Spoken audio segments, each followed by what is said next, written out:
They raised me to believe I was strong because I didn't need anything until I realized they just never planned to give me anything. My name is Elise Morgan, and I was never the daughter they wanted, just the fallback plan they needed. That sounds harsh, I know.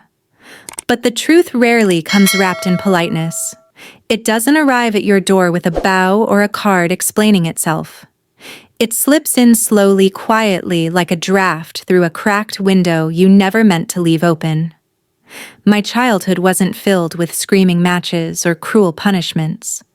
It was filled with something worse: silence, indifference, the kind of neglect that wears a smile. My sister Ivy was born 2 years after me, and from the moment she took her first breath, the world, our world, tilted to revolve around her. I remember being 6 years old, sitting at the kitchen table coloring quietly, when Ivy knocked over a vase chasing our dog through the hallway. The crash echoed. Water spilled everywhere. My mother Caroline rushed in, took one look at the mess, then turned her gaze to me and said, "Why didn't you stop her, Elise?" It wasn't a question, it was a lesson. And that lesson repeated again and again in different forms: quiet corrections, long sighs, soft rebukes, meant only for me. If Ivy didn't finish her dinner, I was told to eat quickly and clean up her plate. If Ivy threw a tantrum at the mall, I was expected to remain calm, take her hand, and guide her away from the chaos. They never said it outright, but the message was clear. You're the strong one. You're the responsible one. You don't need as much. I didn't realize it then, but they were preparing me for a life where I would always come second, so gently, so persistently, that I thought it was normal. Ivy got new toys every Christmas. I got books and socks. She was enrolled in ballet, then gymnastics, then music lessons. I was given chores. She cried and she was coddled. I cried and I was told to stop making things harder for everyone. They said I was mature, wise beyond my years. That was their favorite excuse, Elise. You're just more capable. But capability is a burden when it's used as a reason to withhold affection. By the time I was a teenager, I'd perfected the art of staying quiet. I learned how to predict Ivy's mood swings before they erupted. I knew when to step aside, when to hand over the remote, when to let her take credit for things I'd done. I was praised for being low maintenance, but that's just a polite way of saying I was easy to ignore. People often assume that those who grow up like I did must have hated their siblings, but I didn't hate Ivy. I envied her, yes. I resented the way she floated through life untouched by the weight of expectations. But I also pitied her, because for all the attention she received, she was never taught how to carry anything herself. What hurt the most wasn't Ivy's entitlement, it was my parents' certainty that I didn't need them. They thought they were complimenting me when they said Elise can handle it. But every time they said it, they handed Ivy another excuse to collapse, and gave me another reason to stand up even when I was tired, even when I was breaking. That's how I became the girl who never asked for anything. The one who got straight A's without being praised. The one who worked 2 part-time jobs in high school without anyone offering a ride home. The one who stopped expecting birthday parties or surprise gifts or even a warm conversation over dinner. And the saddest part is, I thought that made me strong. If you've ever been the strong one in your family, the fixer, the quiet survivor, I'd love to know. Just leave a like or drop a comment. You're not alone. Let's keep going. Because what happened next made me realize that all the silence I carried was building up to something I never saw coming. I graduated high school with honors, a perfect GPA, and a resume full of after-school jobs no one ever asked me about. While other kids celebrated with trips to the beach or family barbecues, I spent my summer stacking boxes in the back of a dusty bookstore, saving every dime for college. My parents, Caroline and Mitch, clapped at graduation, but their minds were already on Ivy's junior year musical recital. She had a solo. Apparently, that was more of a milestone. I didn't complain. I never did. I just packed up my room quietly and moved into a shared dorm at a state university, my tuition mostly covered by scholarships I'd hunted down like treasure. What wasn't covered, I paid for by wiping tables at a campus cafe and tutoring freshmen in biology. I survived on discount pasta and instant oatmeal. I rarely slept, but I got by. I always got by. Ivy, meanwhile, didn't even apply for scholarships. She got accepted into an elite private art school on the East Coast, and my parents paid for everything without blinking. Tuition, housing, meal plans, even Uber rides to class. I heard my mom brag about it once on the phone. We just want her to focus on her creativity. The world is hard enough on sensitive girls. I sat on the other end of that line, staring at my scuffed sneakers, wondering if anyone had ever thought of me as someone who deserved softness. But I said nothing. I smiled when Ivy called to complain about her roommate being too talkative. I nodded along when Dad joked that I must love ramen by now. I even offered to help Ivy edit her essays, while I barely had time to finish my own. By my junior year, I was so used to going unnoticed that I stopped trying to be seen. I dated a guy briefly who never met my parents, never asked about my family. I liked it that way. It felt safer to keep that part of me sealed off like a wound that looked healed, but still stung when touched. Then on a rainy Tuesday afternoon in April, I met Jonah. I was hauling a box of chemistry lab kits across campus when someone held the door open for me. He wasn't flashy. No smooth pickup line. Just a quiet, "Let me help," and hands that actually did. He didn't make a show of it. Just walked beside me like we'd done this 1,000 times before. That's what drew me to him, his stillness, his kindness that didn't demand recognition. Jonah was the first person who didn't expect me to be fine. He noticed when I was tired. He listened when I didn't say much. And when he asked about my family, he didn't flinch at the long pause before I answered. He didn't push. He just said, "Tell me when you're ready." With Jonah, I could finally breathe. We dated for 2 years before he proposed. Nothing grand, just the two of us on our apartment balcony, coffee mugs in hand, the city glowing in the background. I didn't cry. I laughed, because it felt impossible and perfect that someone like him could look at someone like me and say, "I choose you." For the first few weeks, planning our wedding felt like walking through someone else's dream. I was the bride. I was the one people were calling, texting, asking for colors and dates and menu options. I was finally the center of something. But old habits die hard. My mom's first response to the news wasn't joy. It was concern over timing. "Ivy's going through a rough patch right now," she said. "Maybe keep things low-key so she doesn't feel overshadowed." Dad chimed in later, something about budgets and the economy, even though I knew they'd just upgraded their kitchen and funded Ivy's trip to Spain. Jonah noticed it before I did. One night, while we were going over the guest list, he put down his pen and said, "Elise, they're going to try something. I can feel it." I laughed it off. "They're just themselves. I've learned how to manage it." He didn't smile, "But you shouldn't have to." And he was right. If you've ever laughed off something that hurt just to keep the peace, especially with family, tell me, was it worth it? I'm reading every comment. And if you're still watching, thank you. Stay with me. It gets deeper.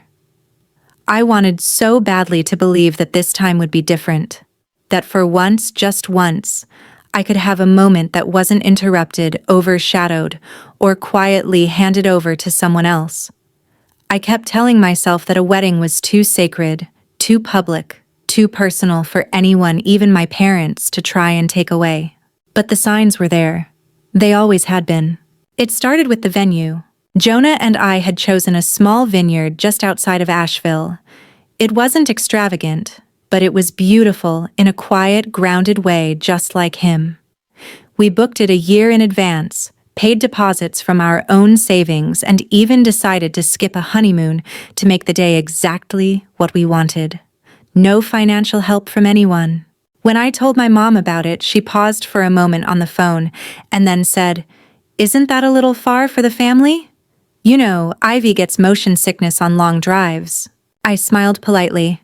"It's 2 hours, Mom. She'll be exhausted before the ceremony even starts," she replied.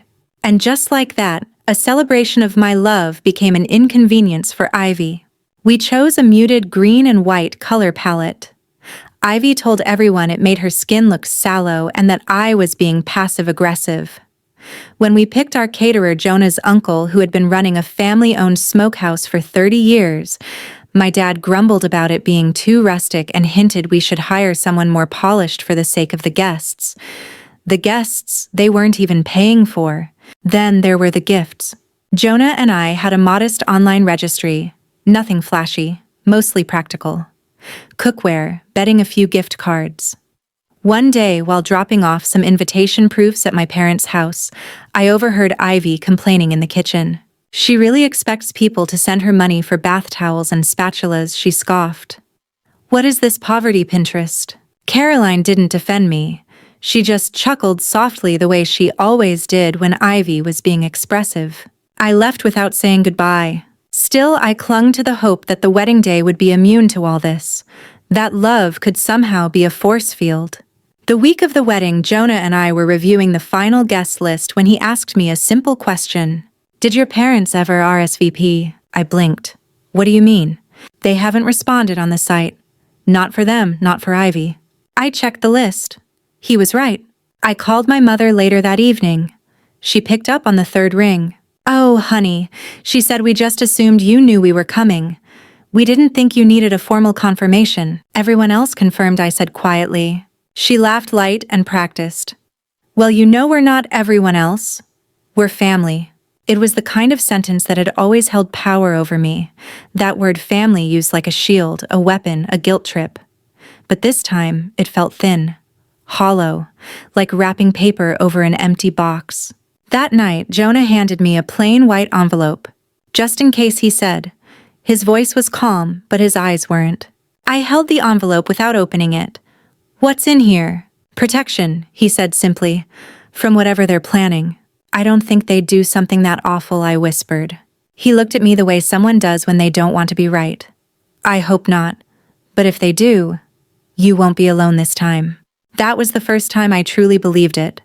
That someone finally was standing beside me, not behind me, not waiting for me to fail, not watching me disappear. Someone who saw me exactly as I was. If you're watching this late at night, maybe curled up alone on your couch, and you've ever felt like the invisible one in your own family, just know I see you. And I promise, you're not alone in this. Let's keep going. The morning of the wedding was almost suspiciously calm.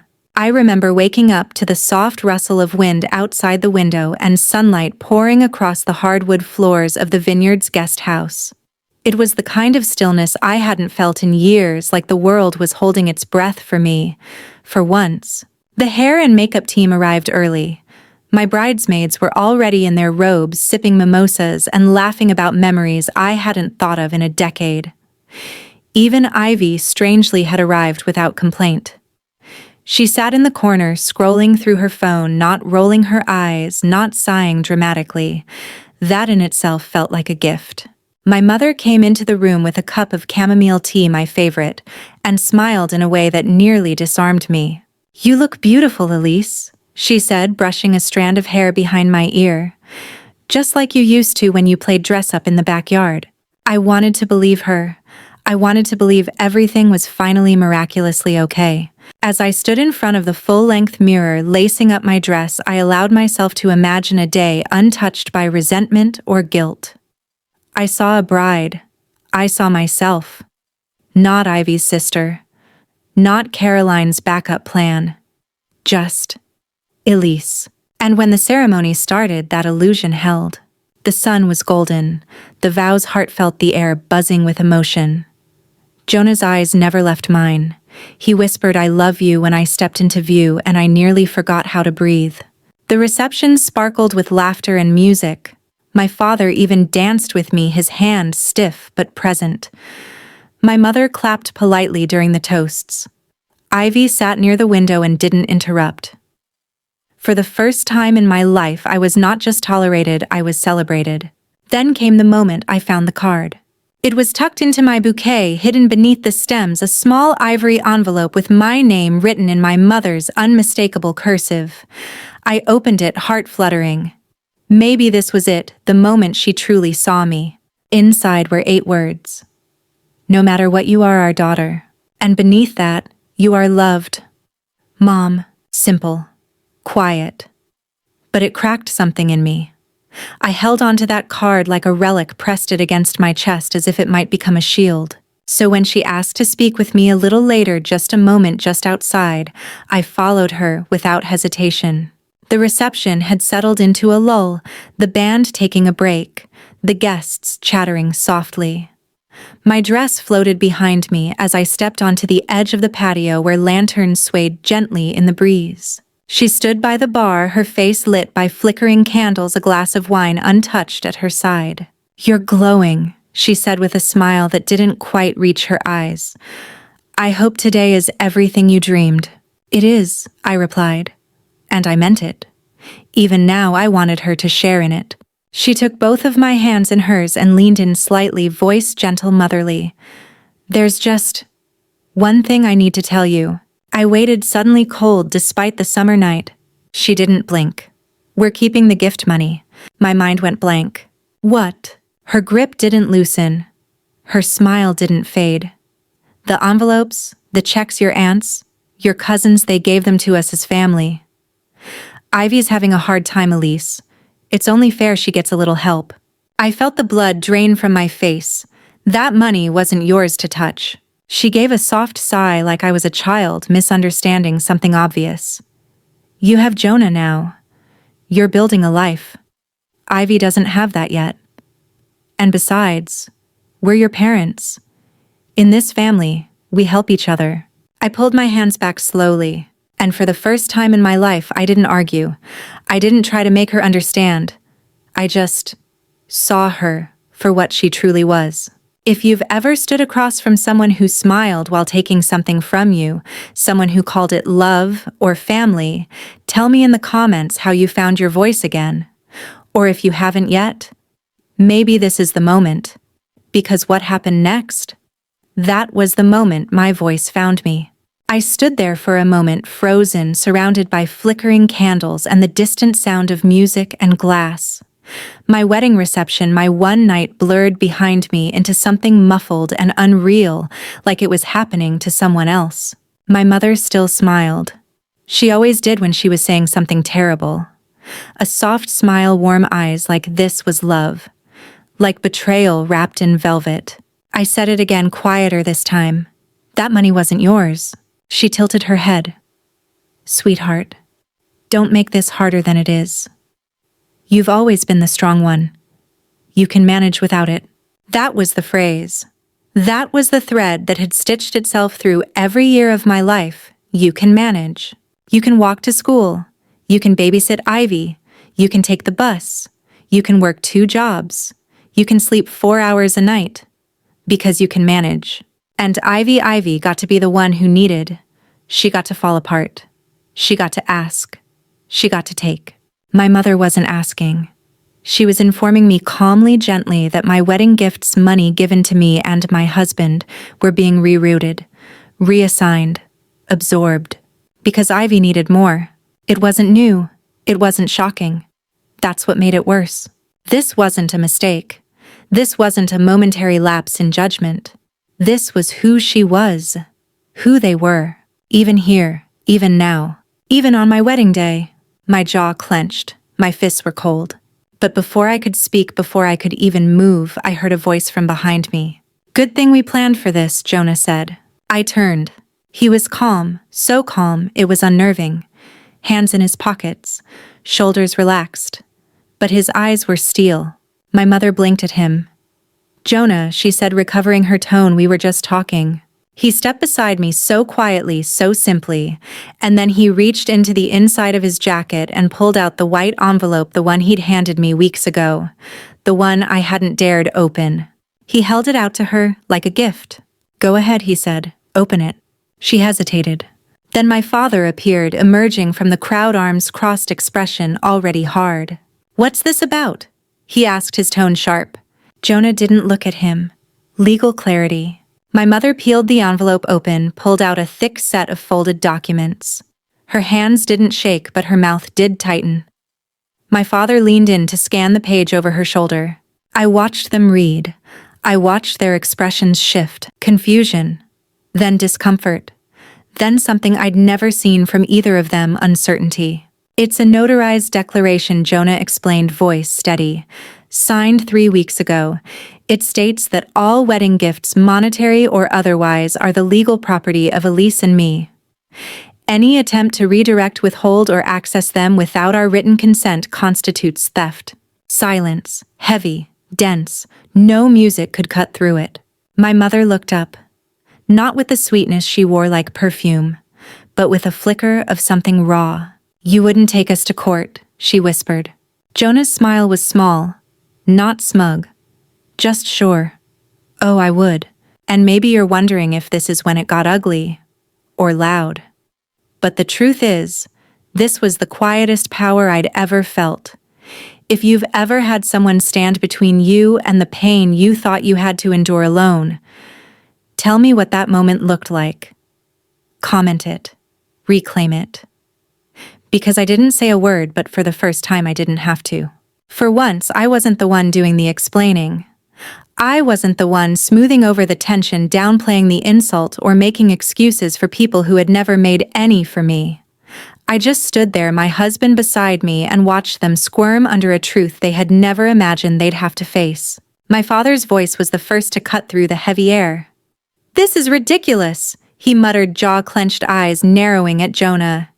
"You think you can threaten your own family with lawsuits over a little money?" Jonah didn't flinch. "We're not threatening anyone. We're protecting what's ours." "It's not yours," my father snapped. "It was given to the family." I finally found my voice. "No, it was given to us. To Jonah and me. You don't get to decide that anymore." He looked at me like he didn't recognize me, like I'd grown another head or dared to speak a language he refused to learn. His disbelief wasn't just about the document or the money. It was about me, talking back, standing still, not caving. Behind him, my mother stood rigid, still clutching the documents as if they might vanish if she held them tight enough. Her eyes darted from Jonah to me, calculating, searching for any angle that might still work. But there were none, because the version of me that would have crumbled at that moment, she didn't exist anymore. Then came the sound I'd dreaded since childhood, the rapid, angry click of Ivy's heels. She appeared like a storm, cheeks flushed, mascara, slightly smudged, breath coming in sharp bursts. "What is happening?" she hissed, looking between my parents and me. "Why are you making a scene at your own wedding, Elise?" I said nothing, but she wasn't done. She turned to Jonah, then back to me, her voice rising with every word. "This isn't fair. You're married now. You have him. You have a future. You don't need that money." Each word struck like a slap. "I'm struggling, Elise, and you don't even care." I stared at her, searching for some flicker of understanding in her eyes, but there was none. Just pure, undiluted conviction. She truly believed it. That her need automatically outweighed my right. That my joy, my love, even my wedding were just resources to be redirected at her convenience. Ivy wasn't being manipulative, she was being honest. And that terrified me more than anything else. "I've spent my whole life giving things up for you," I said quietly. "But not this." She blinked, shocked I had responded at all. "I'm sorry you're struggling," I added, "but this isn't mine to give up. Not anymore." I expected another explosion, another outburst, but something shifted in her. A stillness. Like she had never considered that I might not yield, that I might choose myself. Behind her, my father looked ready to speak again, but Jonah's hand found mine first. A simple squeeze, a quiet reminder. You're not alone. Not this time. If you've ever stood toe-to-toe with someone who believed they owned a piece of your life, your success, your peace, just because they've always taken it, drop a ha in the comments. Or better yet, Tell me what finally made you say no more. Because for me, that moment was now. And it wasn't rage that carried me, it was clarity. Rick, my father, stepped forward so suddenly that I instinctively took a half step back. His face was blotchy, his fists clenched at his sides, the veins on his neck pulsing like he'd just swallowed his own fury. I have never, he growled low and sharp, been so ashamed of you. Not in my life. I should have felt it. That old reflex guilt. But it didn't come. Not this time. Instead, I stood tall, spine straight, eyes steady. I met his rage not with fear, but with silence.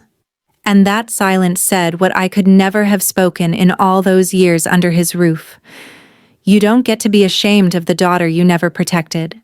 He didn't respond. His mouth opened, then closed again, as if he'd just tasted the truth, and it turned bitter in his throat. Next to me, Jonas shifted his stance ever so slightly, not aggressive, just grounded. The weight of his presence was enough. He didn't need to speak loudly to be heard. He simply looked at Rick and said, voice low and deliberate, "If you try to take 1 cent from us, we'll see you in court." There was no theatrics in his tone, no anger, just truth.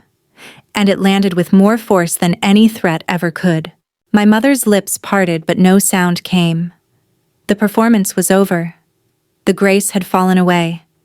She wasn't the composed matriarch now, she was just a woman who never imagined she could be told no. Behind her, Ivy let out a muffled sob. No one turned to her. Even Rick said nothing more. Not a curse. Not a rebuttal. Because for the first time in their lives, they understood that the math had changed. There would be no pleading, no compromise, no appeal to guilt or duty or history.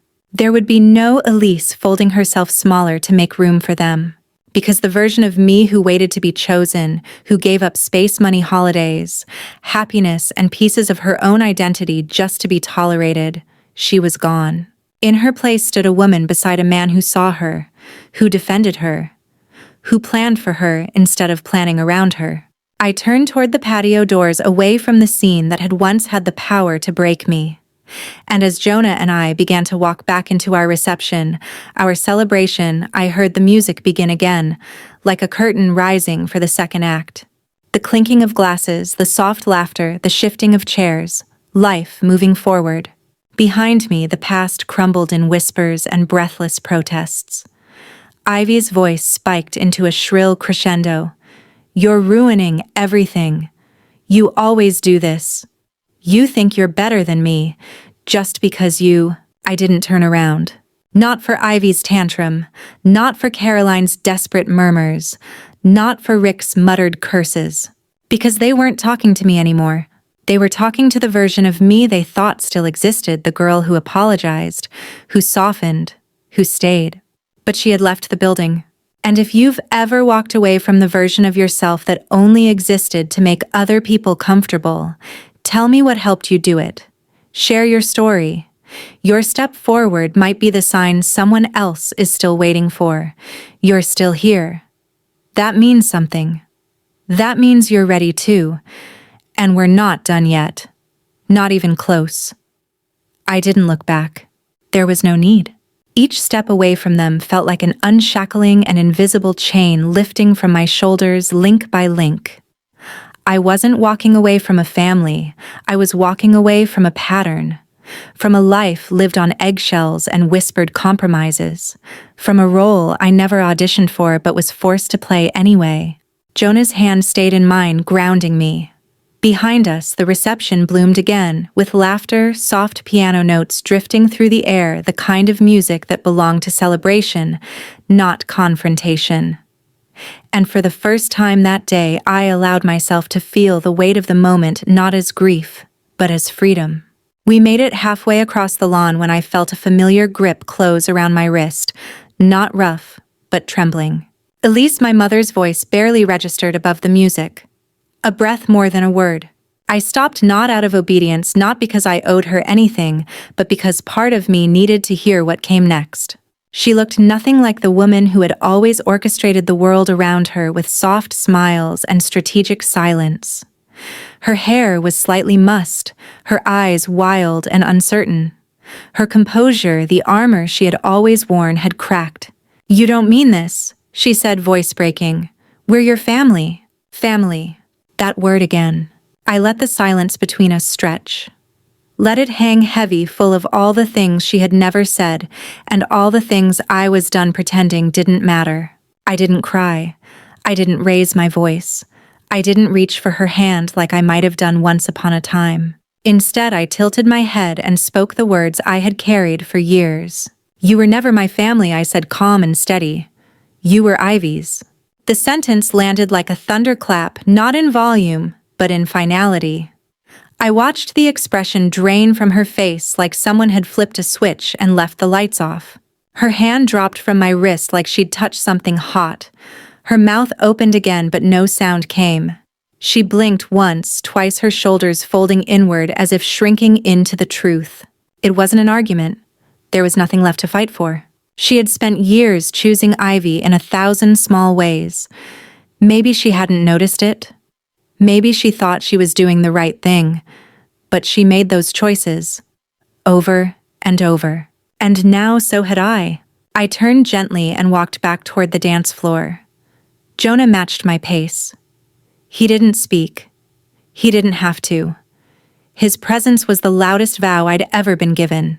Behind us, I heard the shuffle of rushed footsteps, a voice my mother's calling after me again, desperate now, frayed at the edges.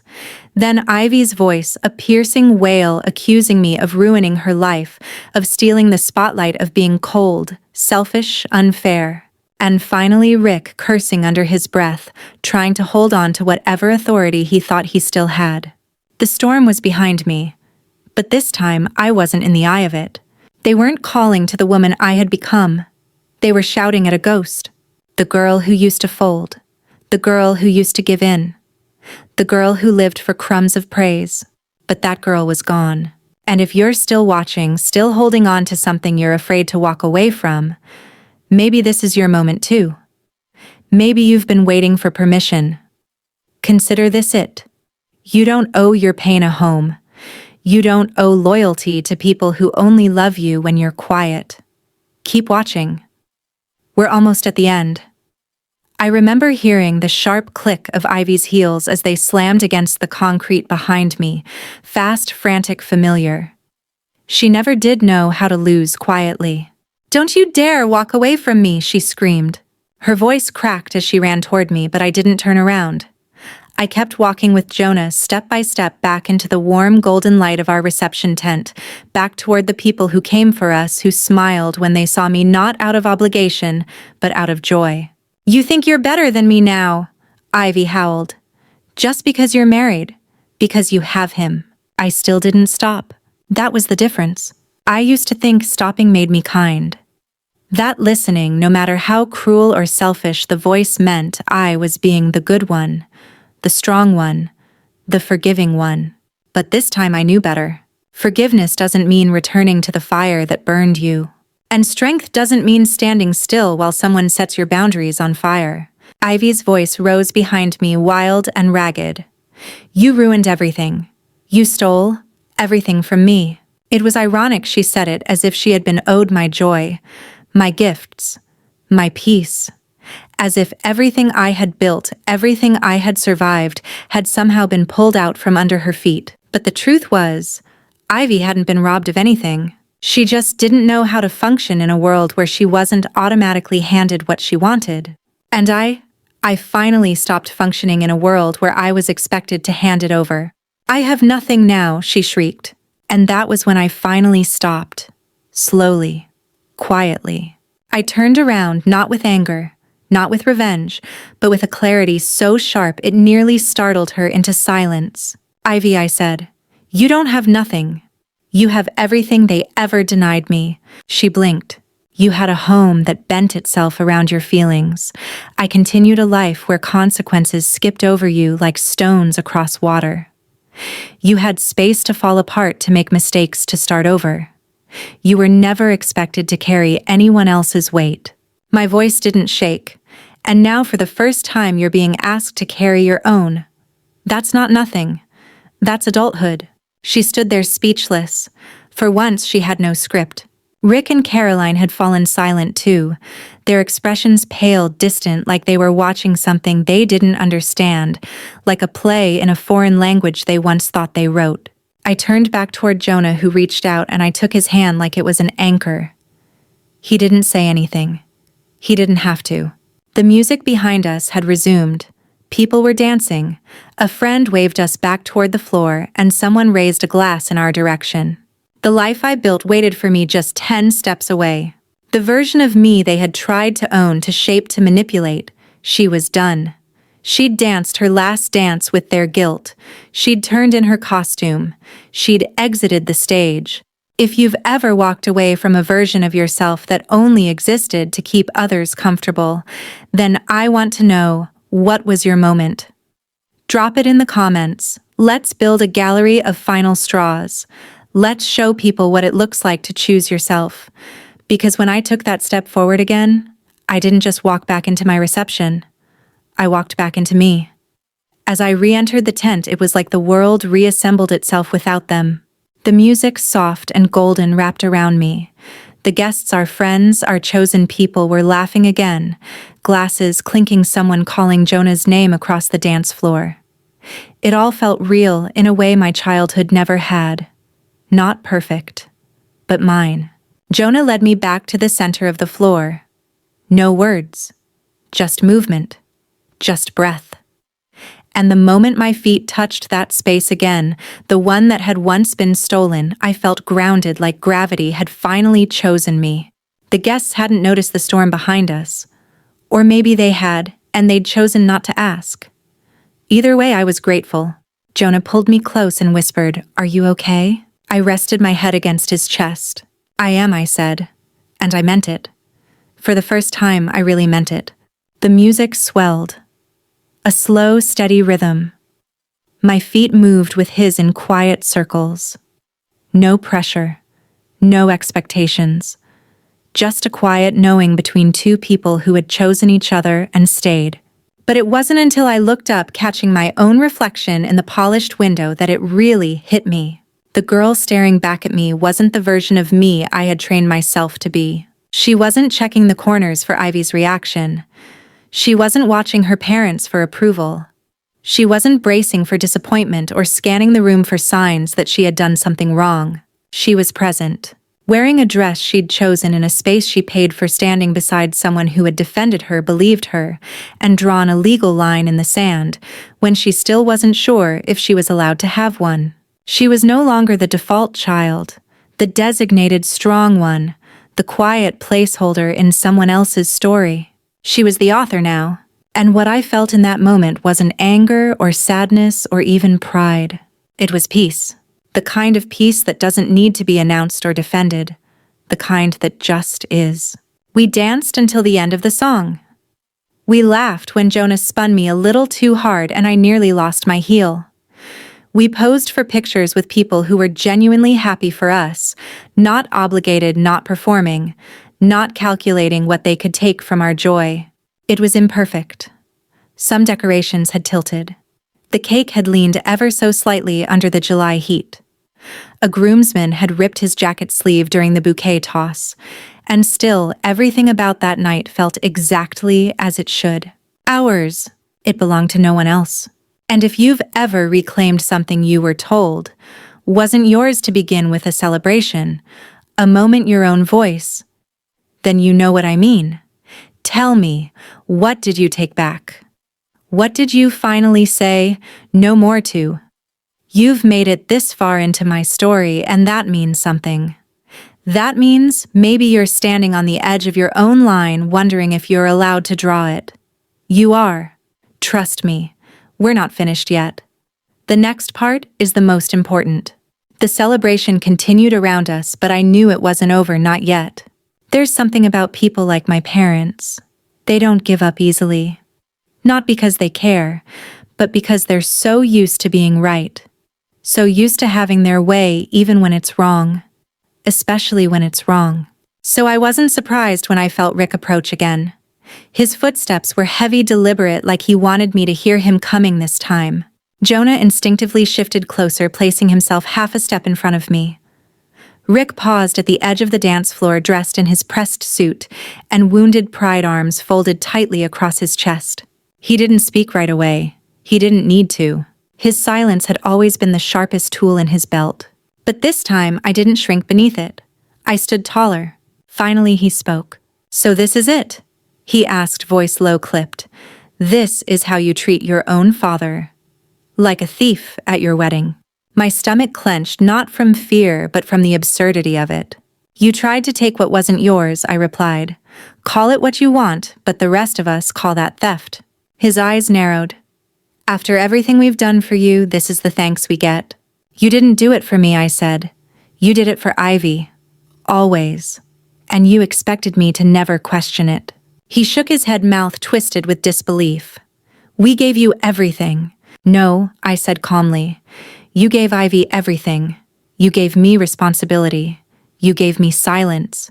You gave me the belief that I was only lovable if I didn't need anything." He was stunned silent again. For the first time in my life, I wasn't speaking in a whisper. I wasn't censoring myself to protect his comfort. I was simply telling the truth. And then Jonah, still beside me, turned slightly to face him. His voice was quiet but razor sharp. "If you try to touch any part of what belongs to Elise or to us," he said, "we will take you to court." It wasn't a threat. It was a promise. A line in the sand that didn't need to be redrawn twice. Rick's face twisted like he'd swallowed something sour. "You think you're some kind of hero?" he snapped at Jonah. "You think she wouldn't fall apart without you?" Jonah didn't flinch. "No," he said. "I think she never got the chance to find out how strong she was because you spent her entire life keeping her small." That shut him up. For a long moment, none of us moved. The music went on. The lights glowed warm above us. A guest burst into laughter somewhere behind us, far removed from the storm we stood in. Rick finally stepped back, jaw tight, pride cracked but not broken. Not yet. But I had no intention of fixing it for him. I wasn't going to rush after him. I wasn't going to explain myself. I wasn't going to try to make this easier. This time, the discomfort was his to sit in. And if you've ever reached that moment where you chose not to make someone else more comfortable at the cost of your own peace, comment below. What was it that finally gave you permission to stop shrinking? Because this was mine, and I wasn't giving it back.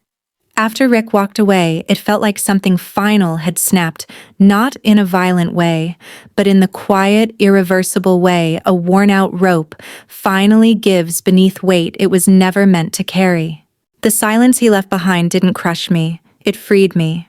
I stood there in the middle of my wedding, no longer holding up a version of my family that only ever existed in my hopes. I wasn't their bridge anymore.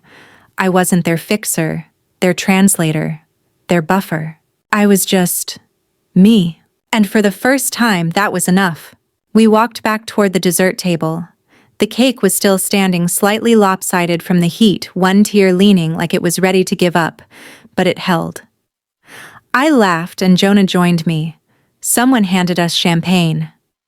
A few guests raised their glasses in a cheer, unaware of the fault lines that had just cracked behind the curtain. Or maybe they knew. Maybe they saw it in the way I stood straighter now, in the way Jonah never left my side. But as I reached for the glass, I caught movement out of the corner of my eye. My mother again. She wasn't storming this time. She wasn't even composed. She looked lost. Her makeup had begun to fade at the edges. Her lipstick had bled into the creases of her mouth. The cardigan draped over her shoulders looked like an afterthought. And when she spoke, her voice didn't sound like hers. "Elise," she said softly, "I didn't realize how far we'd pushed you." I turned to her fully. "You didn't push me," I said. "You erased me." Her eyes filled, but I didn't flinch. I wasn't cruel, just clear. "I kept waiting for you to choose me," I continued. "But you never did. Not once. Not when Ivy needed a ride and I had a scholarship interview. Not when she maxed out her credit card and you asked me to skip groceries to cover rent. Not when I graduated and you missed it to fly to her open mic night." Tears slipped down her cheeks. "You never asked how I was doing," I whispered. You just assumed I was fine. And the truth is, I was never fine.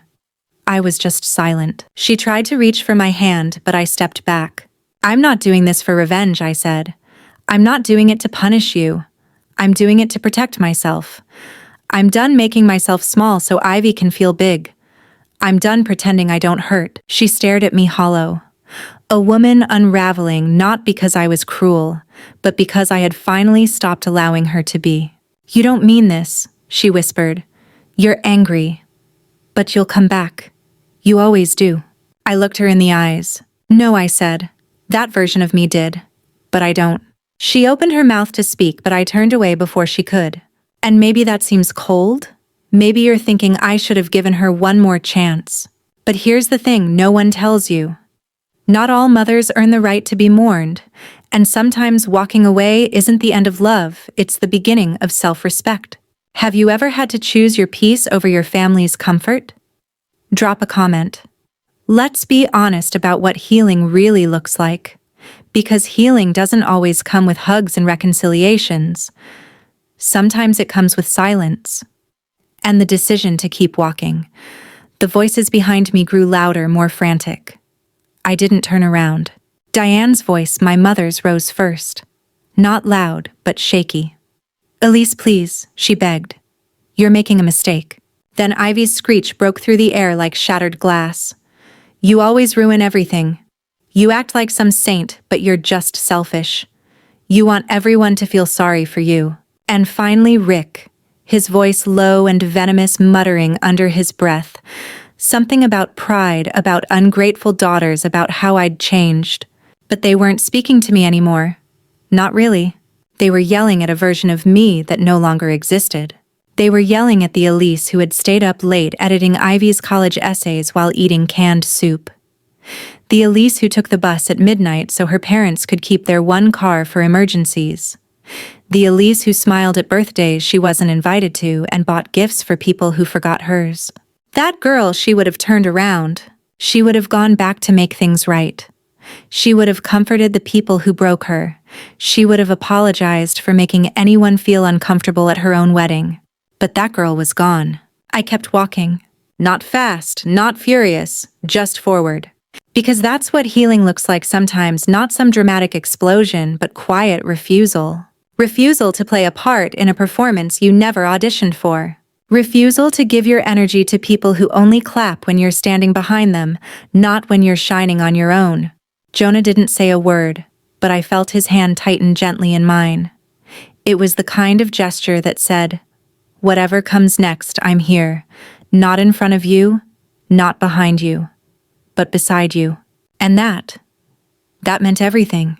The reception was alive again now. Laughter, music, dancing. Some of our friends had clearly noticed the tension earlier, but they didn't ask. They didn't press. Maybe because they knew. Maybe because they'd lived it too. Maybe because they recognized what it looks like when someone finally chooses themselves. We passed the photo booth where a group of college friends were laughing over props. One of them caught my eye and grinned. You okay? I smiled, really smiled for the first time that night. Yeah, I said. I think I actually am. We moved toward the edge of the dance floor again. Someone put on one of our favorite songs. Jonah pulled me in. We danced like it was the beginning of something, not the end. Because it was. I wasn't angry anymore. Not even sad. Just done. Done explaining. Done performing. Done negotiating my worth in rooms I was born into. And it felt light. If you've ever walked through fire and came out clearer, not colder, tell me. What did you leave behind? Or, better yet, what did you finally carry forward that was yours? Because for me, it wasn't the wedding dress. Or the flowers. Or even the legal document Jonah had quietly prepared. It was the moment I realized I didn't owe anyone the softened version of myself anymore. And I never would again. The rest of the evening passed in a way I can only describe as peaceful. Not perfect, not storybook, but deeply quietly mine. There were no more interruptions. No more staged confrontations in candlelit corners. No more family drama circling like vultures, waiting to land on whatever moment I might try to enjoy. Instead, there was warmth. A friend I hadn't seen in 5 years pulled me into a hug and whispered, "You look powerful tonight." Someone else handed me a handwritten note with no signature, just the words, "You were always worth more than their silence." Jonah's best man toasted us in front of the whole tent. It was funny, raw, a little messy, and completely perfect. I laughed so hard I cried real tears this time, not the kind I used to swallow in bathrooms at family holidays, while my mother comforted Ivy for forgetting to bring a gift. The evening carried on like that. Real. Free. I caught a glimpse of my reflection again in a window as Jonah and I moved from table to table. This time I didn't look for flaws. I didn't scan the background for someone watching with disappointment. I didn't brace for someone to pull me aside with just one quick thing. I just looked at me, a woman who'd carried too much for too long. A woman who had built a life brick by brick out of nothing but resilience and quiet grit. A woman who had once mistaken survival for peace, but now knew better. That girl at 16 who picked up extra shifts instead of asking for help. Who smiled when her mother forgot her birthday. Who stood in the shadows while Ivy basked in applause she hadn't earned. I saw her in the reflection too. She was still there, but she wasn't alone anymore. She had someone now, not just Jonah, but herself. And that, in the end, was the difference. That night, Jonah and I slipped away early, leaving the party in full swing behind us. We walked to the edge of the vineyard under a sky so full of stars it looked unreal. We didn't say much, just held hands, breathing in the cool air. I looked at him and said, "Thank you for standing up for me when I didn't know how to stand up for myself." He kissed my forehead. "You always knew how," he said. "You just needed someone to remind you it was okay to take up space." We stood there in the stillness. The girl who was never allowed to be the center of anything had just walked away from a family who expected her to shrink forever. And she didn't just survive it, she claimed something no one could take back. Herself.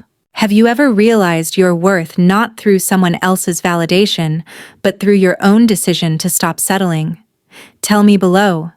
What did you stop apologizing for? Because I stopped apologizing for being enough, for wanting peace, for walking away. And if you're still watching this far, maybe you're ready to stop apologizing too. Stick with me. We've got one last part to close this out. That night, after the music faded and the last guest hugged us goodbye, Jonah and I returned to the little cottage on the edge of the vineyard. It was quiet finally.